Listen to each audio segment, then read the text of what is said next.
guys, welcome back to my channel. So I'm going to try to, firstly I'm going to try to finish these books in a week, but this vlog is all like festive books themed. So I have 4 books that I hope to get to, 3 of them more so, and then 1 where it's just like, if I get to it, I get to it. So the main 3 are Escape for Christmas by Philippa Ashley, a reread of The Christmas Book Club by Sarah Morgan, and The Christmas Stocking Murders by Denzel Mayrick, and it's the sprayed edge edition. And did it have anything on the front? No, it's like green, which is quite nice. So that will be fun, and honestly, I'm sorry, but just look at that cover. That's beautiful. That is like a beautiful cover.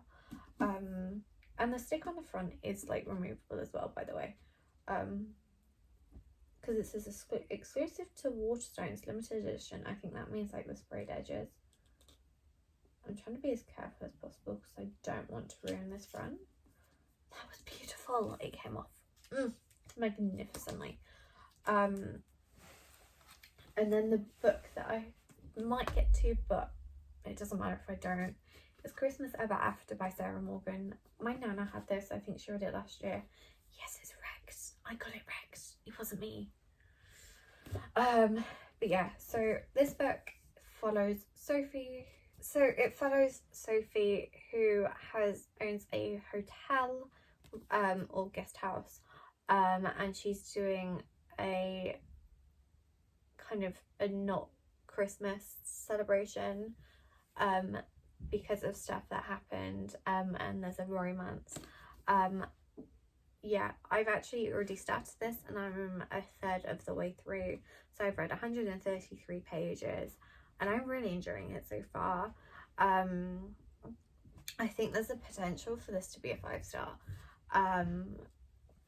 because I can definitely see like all the stuff that's gonna happen, and yeah, like there's a potential I could finish this tonight, like a small potential, but I need to get editing stuff done first because I kind of can't miss uploads, at least not during this month. Anyway, and then the Christmas Book Club it follows Erica, Claudia and Anna, who do a book club each year for a holiday, and they go to different places, and this year they go to the Cozy Maple Sugar Inn, which is owned by Hattie, and she has her own stuff going on, and like friendships blossom, secrets come out, and there's a romance, and yeah, I really loved this, and I've wanted to do a reread this year. We'll keep with the romance first. The Christmas Ever After follows Skylar, who so it's like an rivals to lovers. Yeah, Skylar isn't sure that Christmas is the most wonderful time of the year if she has to be stuck with Alec, and then they become stuck together, and they flee London into the Cotswolds, and a romance blossoms between them, and yeah, I just thought because I've got it I would try to read it. And then the final book, Christmas Stocking Murders, is set in 1953, and 2 detectives are investigating a murder,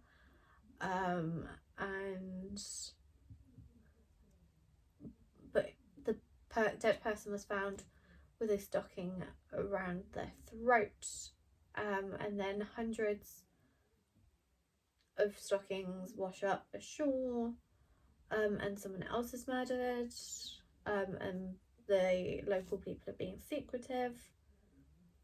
Yeah, and then they try to solve this murder.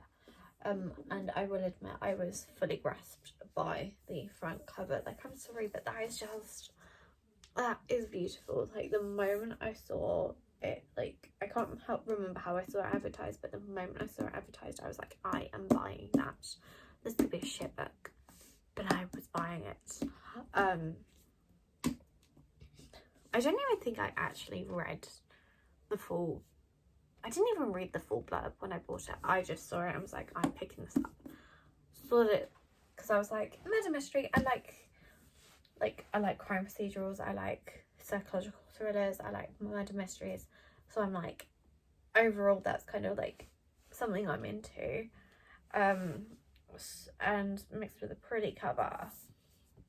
I know that there's, and technically, so this is very much a standalone, but there is another book set like by this author, set in like the same small town, which is mainly out on paperback. I think if I enjoy this, maybe and like it's another Christmassy one. I think if I enjoyed this next year, I'd buy the hardback of the other one. And maybe next year the author will come out with something different as well. But I just, like, I'm sorry, but seeing that on a bookshelf is just absolutely stunning. Yeah. So I'm excited to get into this and see what kind of goes on. And this author has loads. Yeah, so the other book is called Murder at Holly House, following this person. And obviously there's still a chance that I might buy that book this year, but I've got loads on my 2024 that I want to try and read, and not leave to like the last week of the year. But yeah, and I did manage to get this on Kindle as well, along with this one, because I've actually been reading it on Kindle. I can't get this one, although I can get this on audio, and then I just haven't attempted with that one because I kind of half forgot about it. Although I do love how two of Sarah Morgan's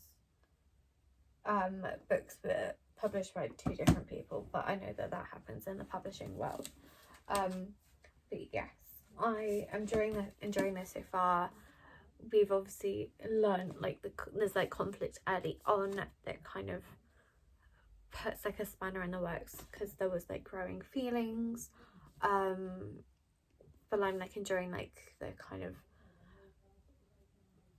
all like the atmosphere and everything, and it would be good to see kind of how things like progress, and how this kind of issue comes around, both in Brodie's life and then how that plays a part in for Sophie. So yeah, but that's kind of my update so far. I'm genuinely hoping to get through this in a week, which would be really good. Today is currently the 6th, so day 3 has just been published. I quite like even numbers, so I'm like happy that they're going out, that it started on the 2nd actually. But anyway, I have obviously I know another video I want to sit down and film, which is like my 25 for 2025, and that'll be a video in like bookmas, I'm hoping. But yeah, I feel like I'm doing okay so far. I just need to keep on top of the next lot and just keep filming, which is also why I want to get this done in a week. I'm very scared to do this as an audiobook, and I think if I had to do this as an audiobook, it would have to be in my car, and I don't typically listen to audiobooks in my car, because sometimes I'm like, what if I zone out? But then again, I guess with this one, because I've read it before, it won't be as bad to do via audiobook. But yeah, I'm just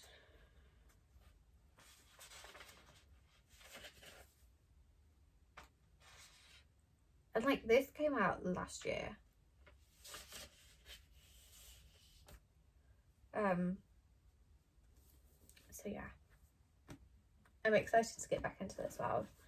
But if I get through this book, or most of this book tonight, like even if I finish this like tomorrow, at least in that way, because I'll have done that, it will make it easier to go into like my next book for this video. And obviously I don't necessarily need to take another book with me to work because I've got this one on Kindle, so I could very much start this one. It all depends on what mood I am in, although I'm still going to constantly see if this is on Kindle, because if like in the future it'd be good to have it like on a Kindle version, or I might see if this one's on Kindle. I know that another one of her books is on for 99p, so there's a potential I could start, like I could just read that one instead. But yeah, and I got this for 99p as well, which just made like everything even better. But yeah, that's like my update, and let's see what this reading kind of takes me, like where. I have been meaning to film this clip for the absolute longest time. Actually, I don't need these on at the moment. So obviously I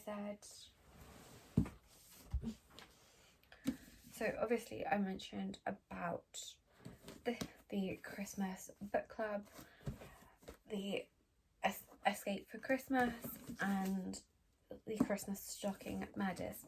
Now, I did also mention a fourth book. I'm not going to do that in this video. I have finished both of these. I listened to this. So I did this one first. I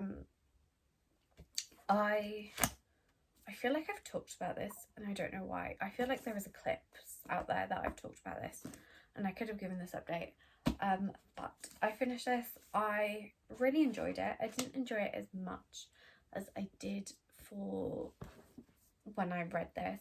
Like, I think everything I'll always compare to this, but I did still really enjoy this. I've read this quite quickly. I think I read the first like almost a half by paperback, potentially, I'm not sure. I think I rated this a 4.5. It's the very least a 4. I think it was more like a 4.5. Like, it had all of the elements that I wanted. It just, I think it lacked a little bit on the romance. Like, it didn't feel like there was as much alone time with the couple.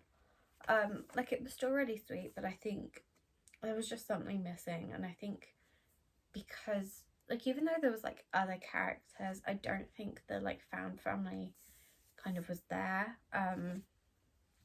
because obviously they're like a group of strangers, and although they were like found family by the end of it, I still felt like it was lacking. But I still really enjoyed it, and I would still recommend.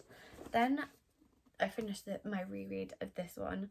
I listened to this via audiobook just because it meant that I was able to listen to it on my drive, and also it felt like an easy one to listen to on my drive because I already knew the plot, I knew the book. This is still a 5-star read for me. I would highly recommend. I think the US version is called the Book Club Hotel, and it's got like a purpley cover. I definitely think I'm not going to be one for like owning like 2 copies or something, although I do own both versions of Fourth Wing and Iron Flame. I do think I want to own the US cover of this. I think it would be so fun. I love the fan family in this. You've got the existing friendships between Claudia, Erica, and Anna, and that very much comes across on the page and how they know each other.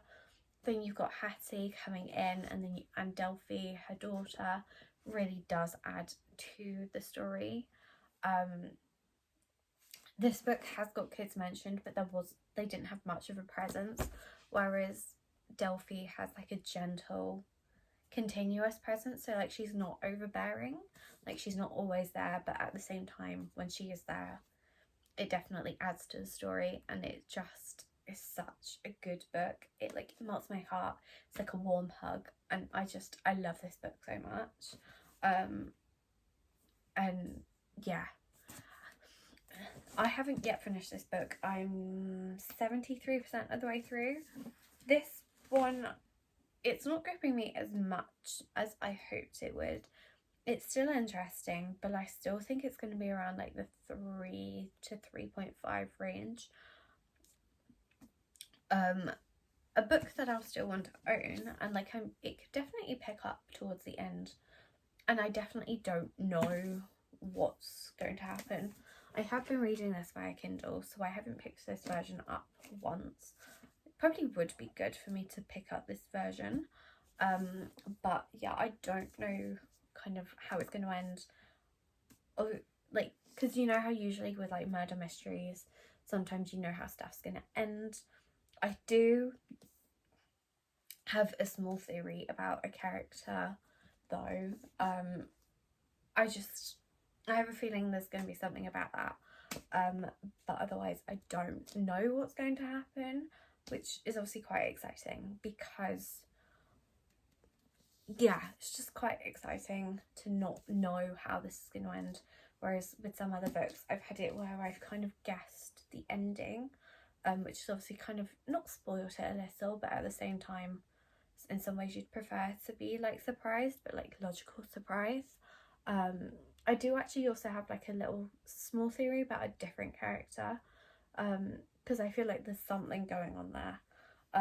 Some of the answers as to like the secretiveness are, like some of the questions about secretiveness are being answered, but still, there's my update. The next time I will speak to you will be when I finish this book. It's now a few days later, although I should really have basically filmed this update a day after I did the last one, because I finished this book that night. Basically I couldn't sleep, so I was reading on my Kindle. I never actually read any of this book physically. I think I rated this a 3.25 or something around that. I did it as a 3 on Goodreads. It was like, I enjoyed the book. I think the plot and how everything went, I just think the way it was written, my mind didn't fully gel with. So it's quite wordy in the sense that it uses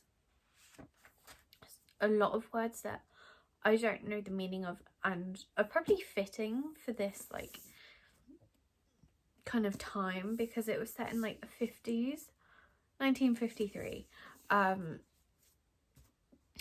which for anyone kind of curious is a year after the Queen became Queen. She had a coronation in 53, I believe. I'm hoping I'm historically accurate. But as I was saying, it's quite sophisticated and high. It uses quite a lot of fancy words, where this could have used a lot of other words. I don't know how to describe it, but basically there was just a lot of words that I didn't understand the meaning of, and I'm not someone who wants to find like a dictionary or thesaurus for so many words, so I kind of keep going, but it was often, so I think if this had been written slightly differently, I could have gotten on better. In saying that, I think that could just be the author's way to try and distinguish the kind of time period, because I'm sure some of this is like accurate to how they were speaking in that time, and we're definitely not speaking with as sophisticated a language. Like, even for me, I've had friends where I've had to then use different wording, not in like major extremes, only like the odd word, where it's like you could have just used like this simpler word. But I just think it was, if it was used for an effect and it wasn't like the author's like actual how they write, then I think that it took away from the story. But overall, I like how the plot was done. I like how the ending was done, and like how it came to be, although the reason for the like crime itself you wouldn't have guessed. So it did come a little left field until like the very last, was it maybe like 15 to 20, so it's still quite a significant portion, but at the same time it's like the end of the book. But yeah, this is a book that I definitely still want to keep hold of, not necessarily just because of how pretty the cover is, although that's definitely a big reason, because I did enjoy it. And I do think I want to pick up like the hardback of Murder at Holly House. Maybe I'll pick that up for like next year, because that's definitely going to be a Christmassy one, because technically this was book 2. I do know though that I probably wouldn't rate that one quite highly, because of it. It's like following the same person, so therefore the language is going to be the same, or like very, very similar. But yeah, was the final book. I obviously said I wasn't going to read any more. I did buy Sarah Morgan's like new book, like the Christmas Cottage one, but I don't know where I've put it. And then obviously I didn't get to Christmas Ever After. I do want to at some point, like I might still read it this month, I don't know. And I have tonight started this book, but that's not for part of the video, it's just I want to read that book. But yeah, I hope you guys enjoyed. Let me know if you've read the books that I read in this video, what you thought of them, and any books that you think I would enjoy, and I will see you guys in my next video. Bye guys.